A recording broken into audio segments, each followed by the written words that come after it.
ang boto niya ay madadagdagan, magiging 2, magiging 3. Pero in the same way na siya ang head ng Supreme Court, meron din siyang masasabing respeto sa kanyang mga kasama niya. Siguro pag nasabi niya yung opinion niya, pwedeng papakinggan din naman.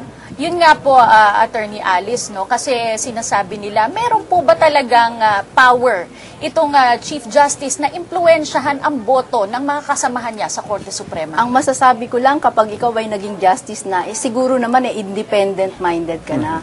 Dahil hindi mo na naman kailangan ng Chief Justice upang para bakit ka pa magsisip-sip sa Chief Justice kung justice ka na? Ibig sabihin, parang meron silang mga independent votes na dito.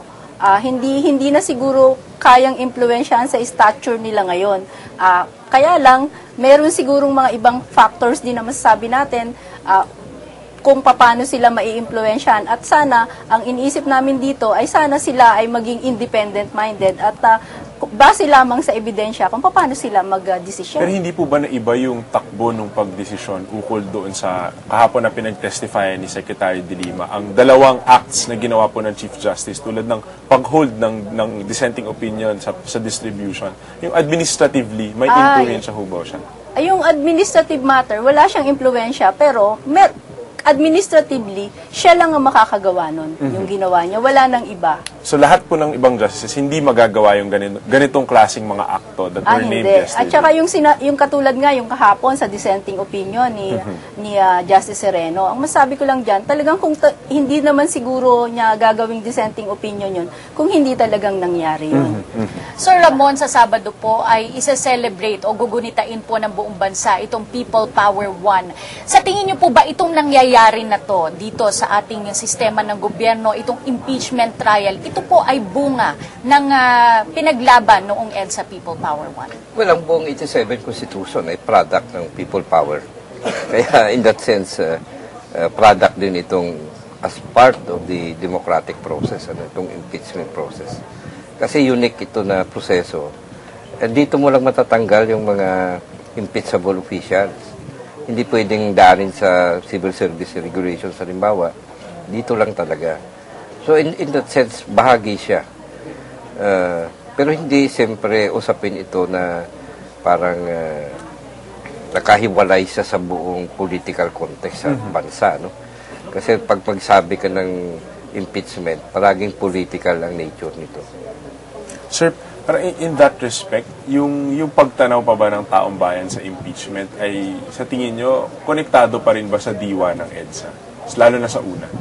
Well, kung tingnan natin karanasan natin, yung nangyari kay former President Estrada, ang mamamayan tingin nila kasama sila sa proseso ng impeachment.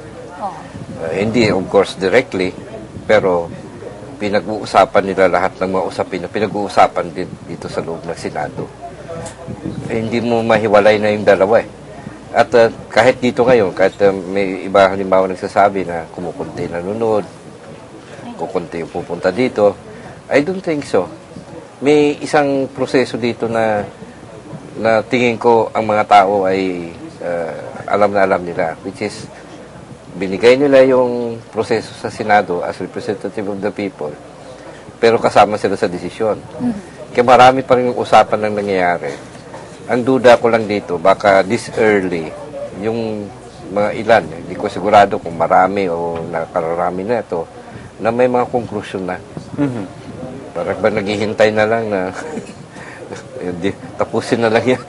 Mr. Casiple, sabi niyo po hindi nawawala, hindi nag-wane yung interest ng taong bayan, contrary to what is being said po about this trial. Sa tingin niyo po, with this, natutulungan po tayong mag-mature as a society, as a people? Well, I would hope so, no? Pero kailangan ibaba nila yung lengguwahe. Kasi paano magmamature ang mga tao? Puro legal terms yung umiikot dito. Kahit nga yung mga dumano sa kolehiyo, nahirapan sundan eh. Kasi lingwahe talaga ng mga abogado yung naririnig mo. Isang dahilan din yan. But wala na gustong manood kasi parang nagsasayang ka ng oras eh. Punta natin si Attorney Alice. Attorney Alice, nakikita niyo ba that we're caught up in too much jargon and technicalities in this impeachment trial? Yeah, I would say that. Because, it come to a point that they're delaying the impeachment process by numerous objections, and then some of the senators were grandstanding, I should say that, and that most of them are lecturing, di ba? Ang masasabi ko lang dyan, dapat wag na tayong wala na masyadong technicalities. Let's stick to the issue. Let's move on to the trial para matapos na to. At kung ano man ang kalabasan nito, sana ang judiciary magbago, ang Senate magbago, ang legislative magbago. Magkaroon sana ng pagbabago sa bansa. Marami nga pong technicalities na nasabi nyo, kaya tulungan nyo naman po kami i-explain po sa mga taong bayan. Kahapon po ay binasa ni Secretary De Lima itong dissenting opinion ni Justice Sereno. At tila binigyan po ng malaking weight ito ng prosecution. Can you explain to us, ano po ba talaga yung value ng dissenting opinion as compared to the value of the majority decision? Ang masasabi ko lang dyan, yung dissenting opinion, yan hindi siya nag-a-agree dun sa main decision. Pero ang decision talaga ng Korte Suprema yung main decision. So, kung nagdi-dissent, binigyan nila ng value, may value yan dito siguro sa impeachment process because ang Article 7 nila ay betrayal of public trust sa pagtulong at pag-issue ng TRO ng Supreme Court. Makakatulong din siguro na ipalabas yung proseso kung paano sila nag-arrive dun sa decision na yon. Kaya nagdi-dissent o kaya nag-object si Justice Sereno dahil hindi siya pumapanig sa naging desisyon ng majority sa pagbibigay ng TRO. Diba? Kasi ang reason kasi ng Supreme Court dun sa decision na yon, binigyan grant yung TRO parang medical reason, diba? Ang sabi naman ni Justice Sereno, hindi naman medical reason kasi wala namang sakit. And at the same time, diniscuss niya rin doon kung how the voted went with that particular decision. And at the same time, according to Justice Sereno, yung dissenting opinion na yan ay pinakita na may kamay ang Korte Suprema o ang Chief Justice sa nasabing desisyon. Okay. Sir Mon, may papakita kami sa video clip na sinabi po ni Senator Miriam bilang political analyst. Ano pong reaksyon niyo dito?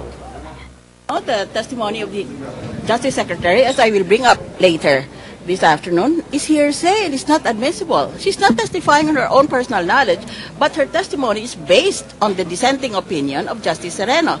So just to answer your hypothetical question, if the Justice herself testifies, that will, of course, bolster the case of the prosecution. So ayun po, kung hindi nyo po masyadong malinaw na narinig, nagbigay po ng opinion si Senadora Santiago tungkol dito sa pag-testify ni Justice Secretary Laila De Lima, and sinabi niya na she is not testifying on her, she's testifying on her own personal knowledge lang po. Well, as far as yung enumeration ng events, na kung saan involved mismo directly si Secretary De Lima, that's the first person. Magsastand yun. Ang nagkaroon lang naman yata ng question at pinoint out ito ng defense, yung kanyang mga posisyon or mga opinion, kaugnay nung dissenting opinion ni Justice Sereno. Which I think is true kasi hindi naman siya yung justice na nagsulat, hindi naman siya katabi nung ginawa niya at hindi siya directly involved. I think ang role niya doon was to introduce as evidence the dissenting opinion, which is already a public document. Mr. Casiple, sinabi rin po ni Senador Santiago na if Justice Sereno will testify, it will bolster the case of the prosecution. Do you believe the same? Well, definitely. Kasi she could add more details sa sinulat ng dissenting opinion. But I think on its face, the dissenting opinion as an evidence can stand already dahil public document na siya at wala namang nagsasabi na hindi siya yung sumulat. Simulat